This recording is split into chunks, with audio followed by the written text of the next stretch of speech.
Sounds good. All right. Well, welcome everyone to our second week of Gap. Yay, so exciting. All right. So today we are going to cover the timeline. All right, so we have our agenda up for you right now. This is going to be one of our last ones where we have a lot of information, but we are still going to have time for an activity today. So with that being and taking all that in mind, we're going to go over the different products that you're going to have to go through for the GRFP. We're going to then go through a timeline of what we recommend you should kind of keep in mind for each of the products and exactly like what those products also entail and how much time you should give. Then we're going to go through creating a timeline that's appropriate for you, and then deliverables for next GAP meeting, and then any last information for next time.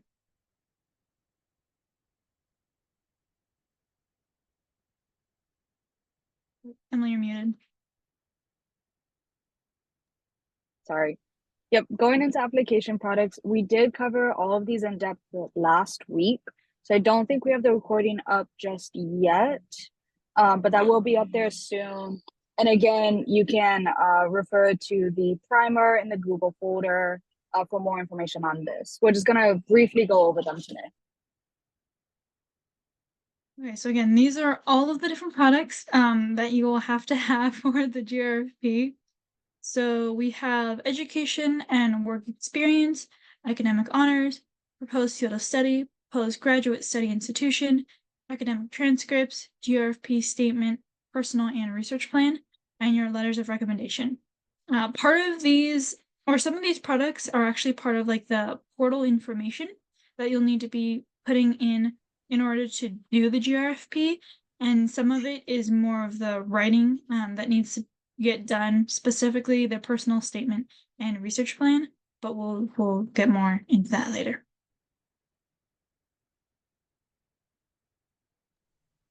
All right, so next we're gonna go into a rough timeline. Please keep in mind, this is just a general time frame for when you should be completing the application products. All of this, we're trying to give, some grace time for it, but you want to, know your own schedule. You're all working, some are already used. I don't know if maybe you're working another job outside of that. Maybe you're taking care of other people. This is just a general idea, and you'll later create a timeline that's going to fit exactly what you need. Okay, so like I mentioned before, there's a bunch of portal information that you will have to fill out as you're filling out the GRFP. So specifically, that includes the education and work experience, and also the academic honors, fellowship, scholarships, publications, and presentations. So because a lot of this time is going to be taken actually organizing things from your CV, we give like the general time frame should only take about 2 hours. But that also includes organizing all of the things in your CV by priority, because for some of the boxes that you're given, you can only do a couple, let's say like the presentations you have. So really organizing them, the items that you have in your CV to show the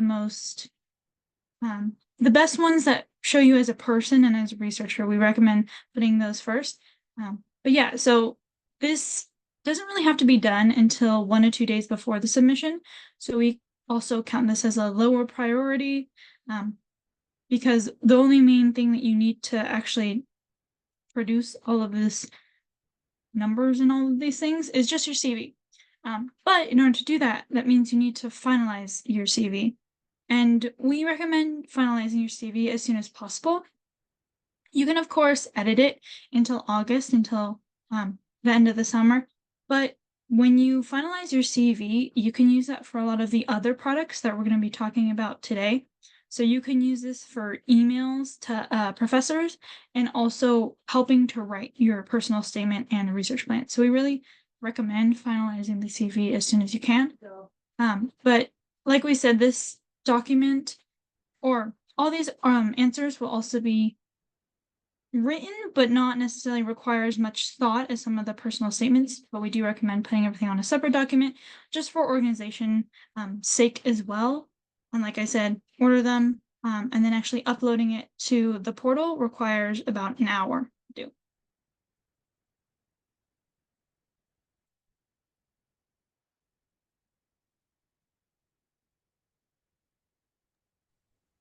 So the next part of the portal information is going to be your proposed field of study and the proposed graduate study institution. So what grad school you're looking at going to. This is going to be much faster. It should only take you about 5 to 10 minutes. And again, we recommend having this done a day or two before submission. We do recommend technically you can do it right before submitting. That's just fine. But remember, when the closer you get to the deadline of an application, you're more likely to face problems with the site crashing or any other technical issues. That's why we say to do it early. That's also why, like on the previous side, we said uploading might take an hour. It should hopefully take you, like half of that. But just in case, or maybe you change your mind, you want to put something, wherever, but just plan extra time for these things just in case you run into any technical issues or any other last minute problems. For the proposed field of study in your grad school, we do have this as a higher priority, and not necessarily because it takes long to put in, but because this is really important for all the other steps we're going to be doing. So what you can do now to start preparing for this is have conversations with research teams and potential PIs as soon as you can. These are going to be important to start getting going now, but we'll cover that a little bit more soon. Don't worry, we will walk you through like actually sending those emails and all of that, but just start keeping those in mind. And start thinking of what schools and what PIs you want to talk to. All good, Lexi. Cool. So the Is it okay next, to ask a question, or should we leave yeah, this for the end? no, totally. Go Sorry. ahead. So for the PI part, I know you guys said you'll talk about that later, but I really want to like go to grad school in California, but I feel like the person at UCLA is unavailable to really help me through the application, and I'm currently at an REU in Missouri, and I definitely have a lot of support here. So do you think it'd be bad if I like put that I want to go to the University of Missouri, even though that's not my intention? I don't So, have, sorry. you go, Emily. Okay. I would, yeah, we'll see if we have different answers for this. I would say still put your school that you want as the school that you want here in California. If that's UCLA. Hmm. Your mentor right now at your RAU can still help you with that. They should still help you with that, even if it's not their school. They can also help you with a lot of other parts of it. I mean, in reality, if you want your what's the phrase they use? The toolkit of mentors. Oh, yeah, Um, toolbox and toolbox. mentors. Yeah, I should know that. Anyway, so your mentor at your RAU is just going to be another one of those. They should help you with whatever you need if they are a good mentor. Um, so yeah, I would just talk to them just to make sure that they know what you want. Um, and Right. Yeah. still try to talk to the UCLA mentor, even if they can't help you. Just keep them updated. And maybe something will open up, and they'll be like, "Oh, wait, I can actually review this real quick." Oh, But okay. yeah. Yeah, I that's would great still advice. keep them updated no matter what. Yeah. I'm just thinking for my application part, I'm gonna say like, oh, like I want to do this project with the mentor at Missouri because they are gonna be working on something like that, and we're already kind of building on that. But really, I want to stay in California. Yeah, there can be pros and cons with that. Lexi, do you want to input now? I agree that you should put the school that you actually want to go to. So put in UCLA, as the desired school. I also think that if you're having trouble getting in contact with the PI, you can always try their grad students. Because a lot of the times grad students are doing those exact same projects and sometimes even know the material better than the PI because they work on those projects every single day, and have that knowledge. Also, then if you get in contact with a grad student, and that grad student is then able to email the PI, they're probably a lot more likely to answer that email from their grad student than some random student that they don't necessarily know. Yeah, another benefit to talking to the grad students is just something that like I did is I talked to a grad student. They actually helped me build the ideas for my graduate research plan. And then in my research plan, I was able to say, I'm going to continue this existing project and build off of what this student already did in this lab to just further, give credibility to that lab for doing what I want to do. Like that they'll be able to support me in what I want to do. It all ends up connecting. Gotcha. Okay, awesome. Thank you guys. No problem. Yeah, if anyone else has any questions, feel free to unmute or raise your hand at any point. Because now we're going on to academic transcripts. Yay! So this is another part of your portal information. And the priority is low because all you need for this is the unofficial transcripts. I would double check with this as you're filling out all the rest of the portal things, because when Emily and I did it, unofficial was okay, but sometimes they change things and they don't really tell people, which is always fun. But yeah, so this would be your unofficial transcripts are okay. We recommend doing them 1 to 2 days before submissions. If earlier, that'd be better because, like Emily said, sometimes the site crashes just from the sheer amount of people trying to log on and do stuff. But yeah, it should take 5 to 10 minutes as well.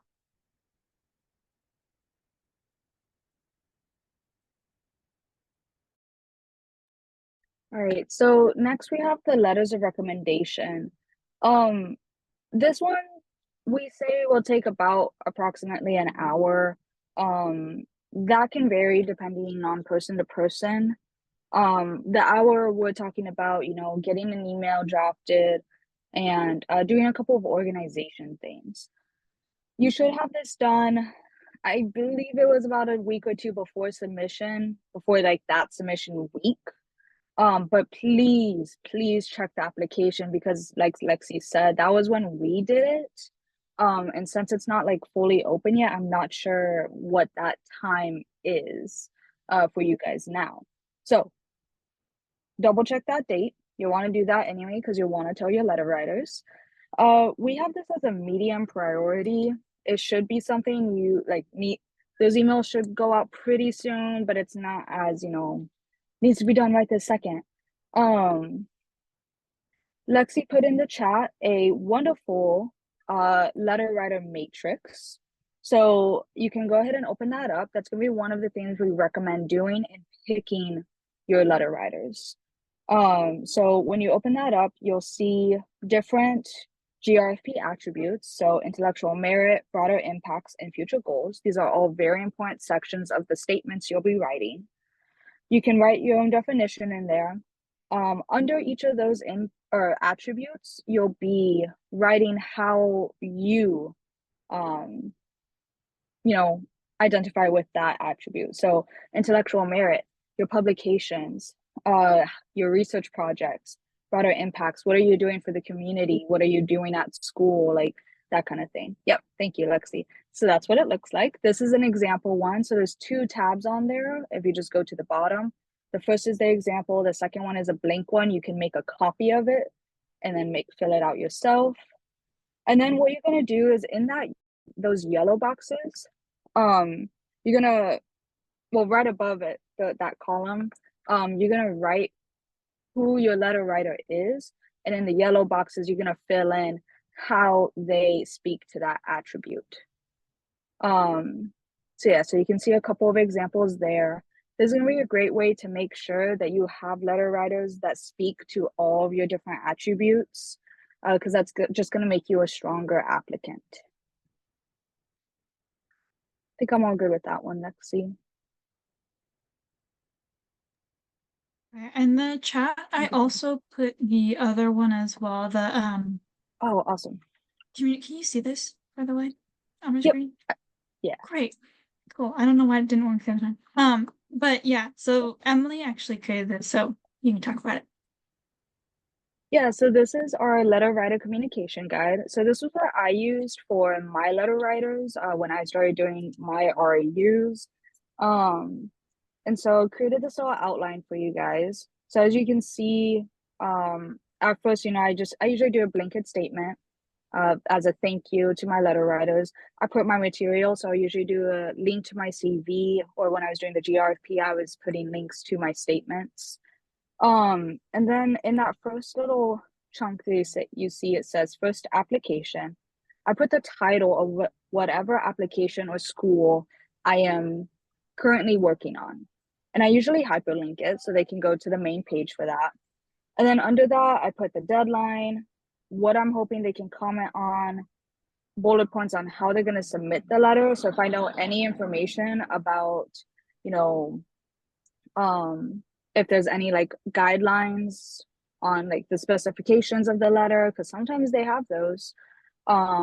If I know, once I submit my application, the organization is going to send them an email, whatever that is, I put that there so they know what to expect. And then I also put in any other information I know. So maybe the application mission statement, maybe a FAQs page, that kind of thing. And then if you scroll down on that document, a little bit more, Lexi. Yeah, you'll see my example. So you can use this as a framework as you're getting ready to ask your letter writers for probably a lot of different letters.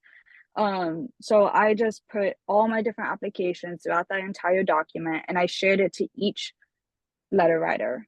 You can do that. You can, make a copy of this, do whatever you want to make it fit your needs. I made a different document for each letter writer, and I named them at the top, Dr. Bauman Pickering, like letters or whatever, and filled it out for her. So yeah. Any questions on either of these two materials?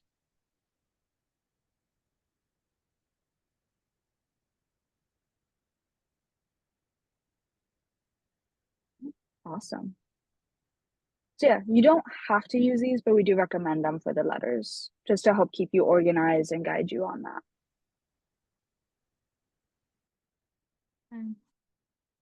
So this is where we start to get into the real nitty-gritty part of the GRFP. So a bunch of the information that we just talked about was for the portal information. Now we're going to be starting to talk about the stuff that you actually have to write. So this one is the personal statement. So for this, we put the timeline as 2 to 3 months. That may sound really, really scary, but it doesn't mean that you need to be constantly working on this like 24/7 over the span of 3 months. This just means that you should probably start thinking about some of these things now and work on them pretty consistently, maybe a couple times a week, until October really is when the draft is due. So the time that you need to get this done is just a week or two before submission. That gives you enough buffer time to go through any final drafts, fix any grammars, send it to the last round of people you really want to have it looked at by. We said the priority for this was super high because it takes so much time. We would like for you all to start thinking about some of these things right away. And it also requires a lot of materials to actually start writing this, because you need things like your CV, your team of reviewers, your mission statement, potential grad schools, and you can look into the wording. And there's also a lot of steps that go into it. So like I mentioned before, you have the CV, which again, we recommend trying to finalize ASAP. Again, you can continue editing it until August, but really just figuring out and finalizing all the past projects that you've worked on, so then you can rely on that information when you start writing your personal statement. The other thing is your emails. It's always good to introduce some type of wording that matches the potential grad school that you're going into. or the lab as well. So if you notice that, oh, this lab that I really want to get into focuses a lot on the environment, but also on intersectionality. Hey, I should use some of those big words in my writing as well. It can just help people recognize that you're on that caliber, and that you also resonate with this lab and with this school as well. And we recommend working on those emails June, early July. We will help you draft them and all those good things. So nothing too much to worry about there. This also requires a lot of pre-writing, storyboarding, and revisions. So that's really what your main chunk is going to be. So from the end of June to July, you're going to be pre-writing. So that includes like mind mapping and all those good things. At the end or middle of July, you'll then go into the storyboarding and into the real drafting. And then August to September is really where all those revisions are going to come in. So at that point, you should have mini drafts. You'll have Emily, me, Natasha read them. Possibly your current PIs, if you're in ROU, sending them to that piece of writing to them, and all those good things. And then at the start of October, you should have your final draft that has both local and global editing, and is ready to send off to the people who review the GRFPs. Yeah. And we'll go through a bunch of all of this, but you should start to think about some of the things that you would like to include in your personal statement and recognize that it does take a lot of time.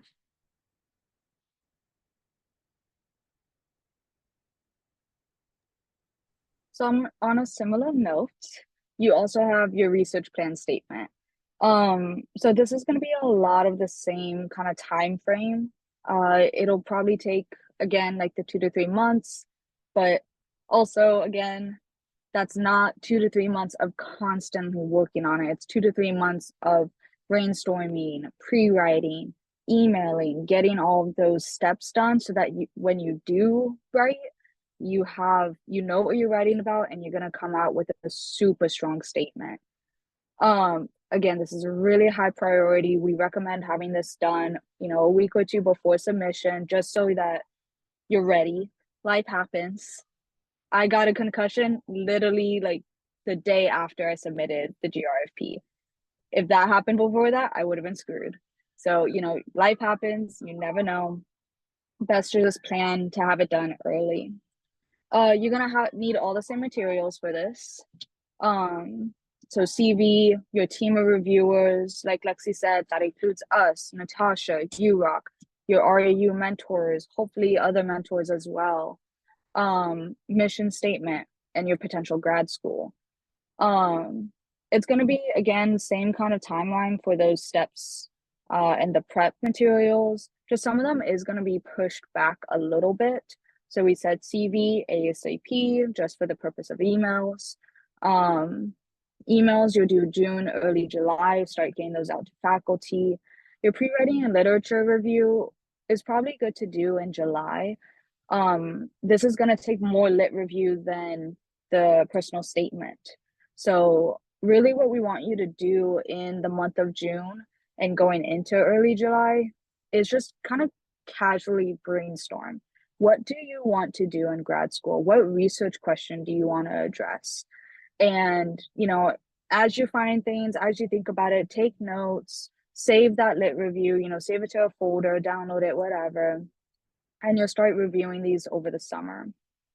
August, we'll do some storyboarding and drafting, and then you'll have September for revisions, and hopefully you'll be done by October. Yeah. Anything to add, Lexi? I think that's pretty much it for research. I think just trying to get it in front of as many people as you can is probably the most important thing. Actually, I do have one more thing to say with the research plan. Sorry. I recommend having different kinds of reviewers as well. So when you submit your application, it will go to someone like in the theme, like in that field that you are applying to, that group.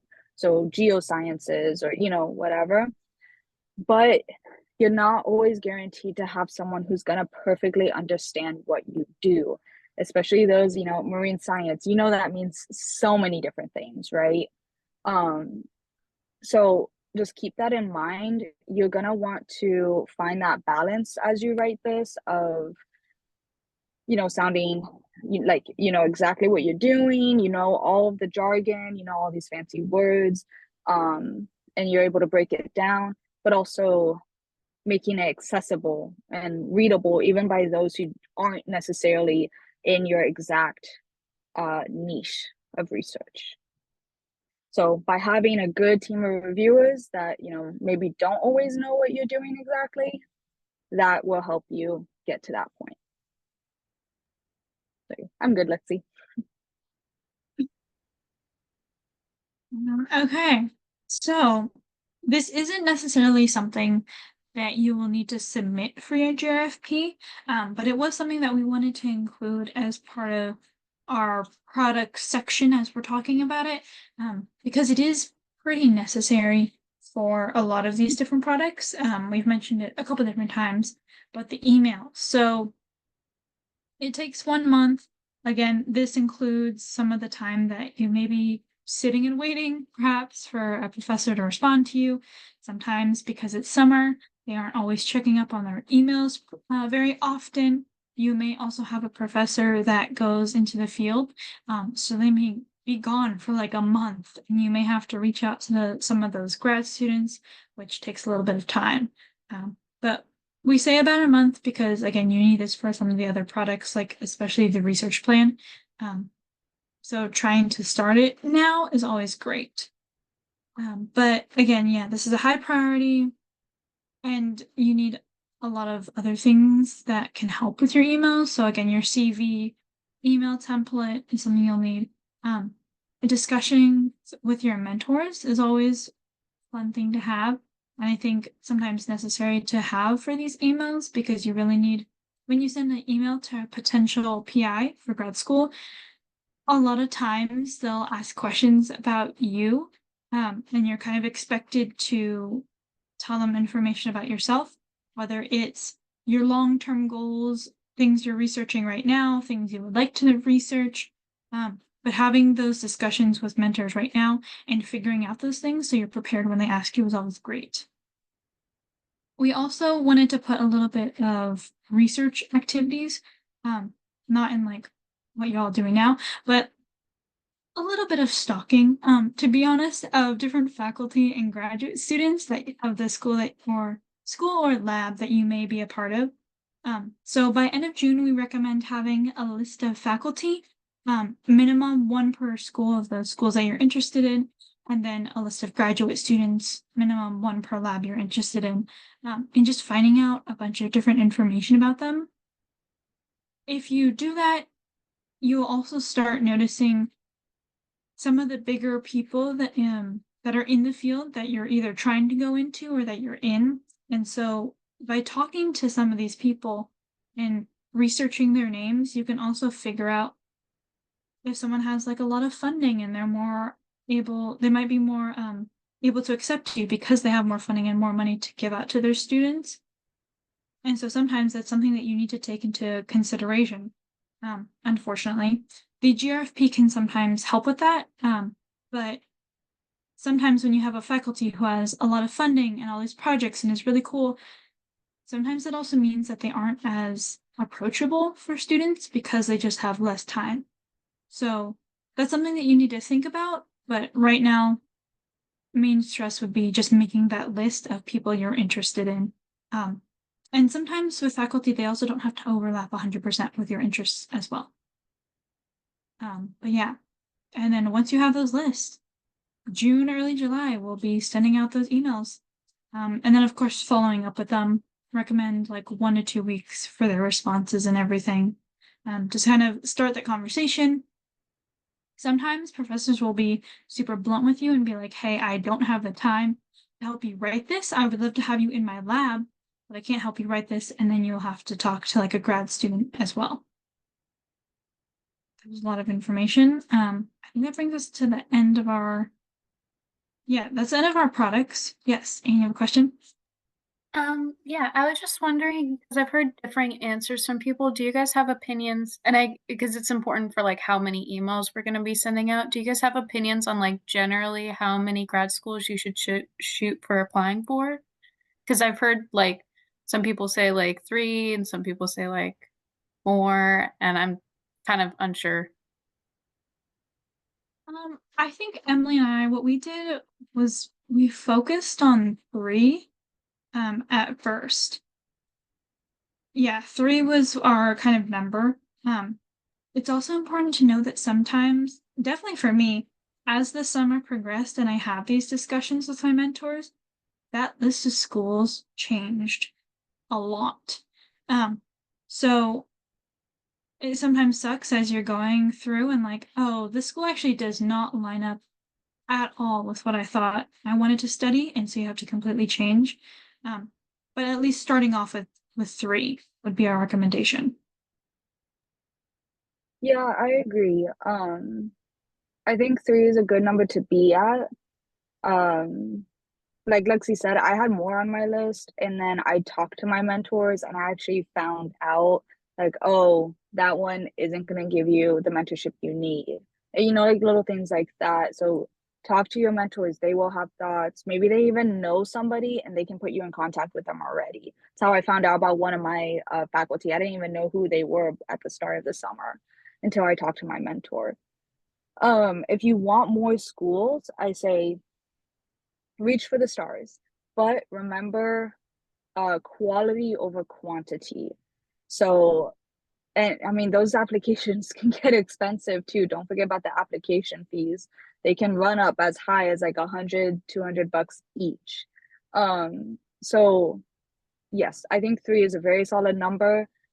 Go ahead and make a super long list now, and through the summer you'll keep researching them. You'll find the faculty. It's okay, like Lexi said, for them to not all be in your niche of what you want to do for your whole career, but they still need to be able to be a good mentor for you. They still need to be able to help you, especially for those of you considering PhD. That is, for most of our degrees, that's going to be 5 or 6 years of your life. You have to have a good mentor who understands you and understands what you want to do and is going to be able to give you what you need. So just keep those in mind as we'll go through this a little bit more too as we talk about emails, how to ask the questions to make sure that they are the mentor that you'll need. And I'm sure both of us are happy to work with you guys if you want to walk through any email or any questions, any emails before you send them to a faculty or before you have a Zoom meeting with a faculty. Okay, I don't know if this will absolutely be overwhelming, but I can actually show you what my advisor list looks like. You'll see this. Okay, so this was I started We out. I can't see swear it. you can't see We it. can't Okay, see it, Lexi, now. We're on the email slide right now. okay. So this is my list that I made of possible advisors for my GRFP. I swear I started out with 3 schools, and I made a list of faculty. But yeah. So as you can see, there's a lot of people, and if you start out with 3 schools or 3 advisors, you can quickly see that for some of them, I just immediately crossed out because I was like, no, with some of these schools, they can't provide me the things that I want. I know I won't be able to have enough time with this potential PI where they can give me the resources that I would need if I'm doing a PhD, or anything like that. But some of the things that I had in this template layout that I made was I also put notes. So I did potential funding, links to their lab. I also have a preference. So who I would want and who I thought could give me the best support, and also aligned with the best research interests that I had, or the best aligned with the research interests that I had. So you may end up with a potential advisor list that looks like this, but yeah, we definitely recommend don't do this to start. Yeah. Okay. That might have been super long. Good question though, Anne. Okay. We're gonna move on. Okay, yeah. So now we're gonna go into creating your own timeline. So yeah, don't freak out. Everything will be okay. We're here for you throughout the whole process. So now we're just gonna share a couple of different ways you can go about creating your timeline. And then hopefully we'll have enough time, hopefully at least 10 minutes for you guys to start creating a timeline of your own. Right. So one of the options that we have to help create a timeline is this thing called the Asher circle. So as you can see, this is my example of an Asher circle, and it's actually separated up by months. This was, I don't even remember what I did this for. But we created this as part of our scholars. And we have a YouTube video that can help you if you get stuck. But the idea of the Asher circle is to visually dissect different times of the year so you can chunk everything together and actually focus on what you need to get done. So I did it for months this way, but another option is to do it even by season, because for the GRFP it does fall over fall and spring. Fall and summer and fall, how many seasons? But yeah, so because it falls over a bigger span of time, you have more options on how you want to dissect it. The other cool thing about the Asher circle is that you can actually color code it. So I have my little legend here at the top, and it's really blurry. But it's things how I broke it up in things that I'm working on, things that I need to start thinking about. I even have like an all-in date of for like the GRFP. I knew I needed to turn things in on that date, so I knew to really pay attention to that as well. But yeah, I think Natasha also has some other links for the Asher Circle as well. Yeah.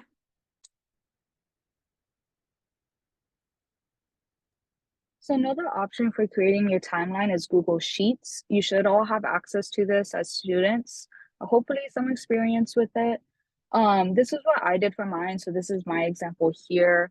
I think I ended up using a existing template for like a time card or like an assignment tracker or something like that. One of the benefits of this method is that you can easily add or amend, each line. You can add things, to go in a certain order if you want. It's pretty easy to do any editing on it. You can also color code by just doing, the fill function. So I don't remember what mine was. I think I color coded based off of which pillar, or like which, maybe I think what kind of assignment it was. So like writing my statements was purple. Doing prep for research plan was blue. It looks like I don't remember exactly, but you can color code however it fits for you. You can also keep keep track of your status and when your due date is for it. When are you telling yourself you want to have this done by? You can easily share with mentors or reviewers. You can share it with us. That can be just to get ideas or input, or it can be, to keep accountability. Maybe you share with your friend. Be like, hey, check in with me. Did I do this? Like, it's like having a gym buddy. But yeah, and you can also even, you can add more columns than I did. You can add links to your products, add links to your drafts, all of that to help keep you organized.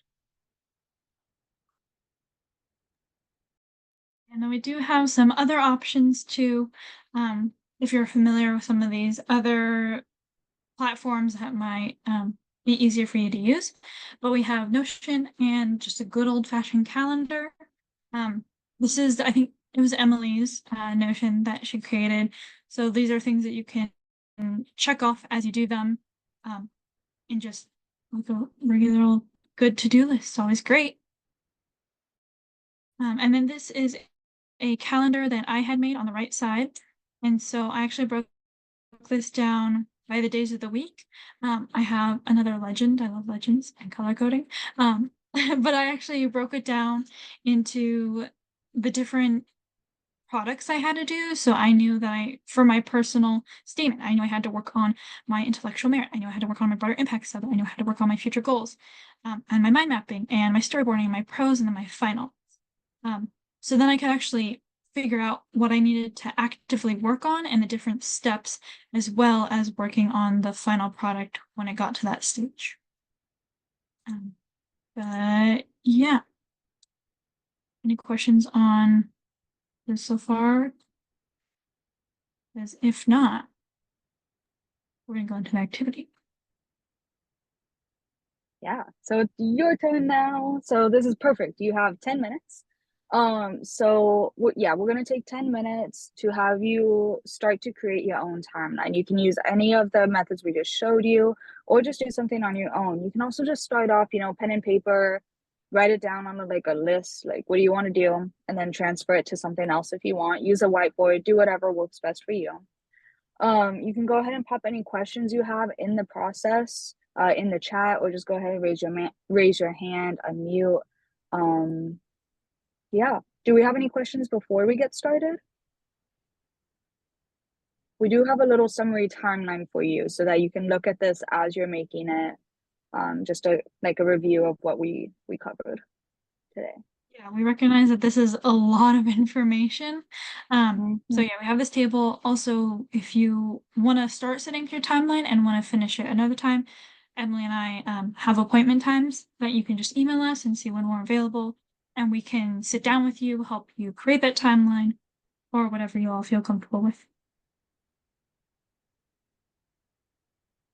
Okay. With that, I will put 10 minutes on the clock and let y'all know, and then we'll come back for closing stuff.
Hi, Haley. So I see your question in the chat. So did we have a finished personal statement and research plan for the GRFP before starting the individual ones for grad school? So I did, because of the timing of the application, my focus was GRFP, all the way. I do recommend being more prepared for the grad applications than I was. I ended up shifting all of my focus to GRFP. But don't worry too much. Like, we're gonna help make sure that you're ready for both. Um, but by the time that you are submitting the GRFP, it is very helpful to focus on the GRFP products now and first, because you'll use most, or I used like most of my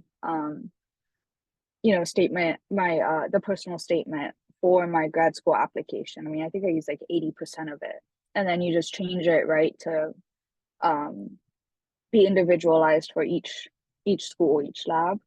um but yeah, I do recommend having those done first before looking at the grad school ones. Lexi, do you have anything to add? I would agree that doing the personal statement for the GRFP is just so helpful before you start writing the grad school ones because you can reuse everything. Um, and also because of like the thought that you've put into the GRFP at that point, you really know what you want to research, um, and like what you want to do, not with the rest of your life, but definitely for like the next 2 to 5 years.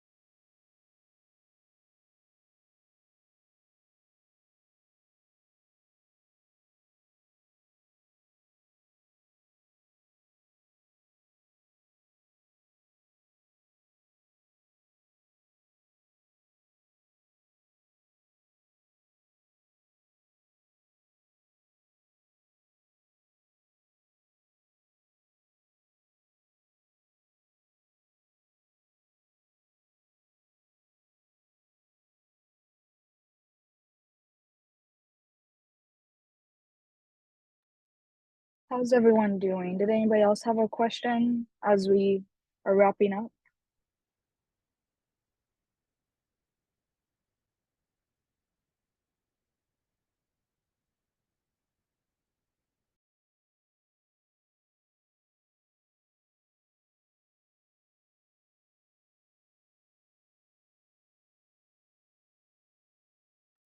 Thank you for the thumbs up.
Okay, so that is 10 minutes, everyone. So we're gonna move on to our next stuff, but I mean, this timeline, if you want to go over it with us during one of our Just Rights or set up an appointment with us to go over it, feel free to ask any questions. Yeah. So we have our deliverables for next time. Oh, Emily, this is you. Trying to steal my slide. Wow. Yeah, so just really quick. Yes, we are giving you a lot of information. In the future meetings, we will have more time to actually work on products. That being said, we do expect a lot of work to be done outside of these meetings.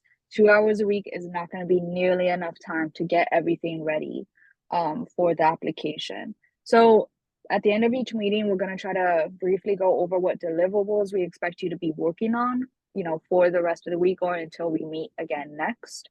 So this time it's going to be, finalizing that mission statement, elevator pitch if you haven't already, and building that list of faculty. So again, like we said earlier in the slides, we recommend having at least one faculty per school and one grad student per faculty, per lab. The grad students are going to really be helpful moving forward. So try to have those ready. Hopefully by Thursday, but definitely by next week, because next week we're going to start working on emails. Okay, so next time. Lexi, you can just take that. I was gonna say, I'm just gonna do this. Okay, so for our next meeting, we'll be going over the different pillars that should be focused on when you're running the GRFP. If you're part of the Swiss class with Natasha, you've probably heard us talk about pillars already, and you're probably tired of them at this point. But we're gonna bring them back. And then we're also going to be working on our CV next time with those pillars, so you can help to identify those pillars when they're actually in writing. So then you can incorporate them with your personal statement and also with your research plan. And we've already reviewed these, but we just want to reiterate them. These are potential resources for you. So the NSF has office hours coming up July 18th for the GRFP. If you have any, very specific application questions that we might not be able to answer as well, you can go ahead and go to that. Just watch the time zone because I think it is Eastern time. I could be wrong on that. We'll give you can get the link from the side. We also have our Just Right sessions Mondays from 10 to 11 a.m. and Wednesdays from 3 to 4 p.m. We will not have them tomorrow in observation of Juneteenth, but we will have those again next week. This is a great time to just stop by and have some designated writing time, be able to ask us questions. Yeah. You don't have to work on the GRFP if you come to that. You can work on whatever you want, but we will be there. And then again, that Google folder. So there is the link in the chat. This is going to be all of our materials. I highly recommend save this link. There's the primer, there's the recordings, there's the slides. We'll add other resources there as well for you. So definitely recommend having that open and ready to go whenever you need it. And then our last thing before we end the meeting today, so tomorrow's a holiday, so we will not have class, but also July 4th, the campus is closed, so we're not supposed to have any classes. That being said, we recognize that the GRFP is a lot of work, and we want to still be able to provide as much class time as we can. So we have this form. You can all see it, right? Okay, I'm assuming you guys can all see this. But this is a form, super simple. We can't have class on the 4th, so let us know what alternative you all would like to have. There's the option of extending our gap class on Tuesday, so that would be July 2nd. Just having like a 30-minute longer class to go through some additional things. We could also have an extended or a gap that on Wednesday or on Friday when we usually don't have it. But we can have it at the exact same time, but just on a separate day. And then the other option is to have no class, no extra class that week, but then we can also have another just right where you all can work on drafting. So when you have a chance, please fill this out and let us know what you all would like to do.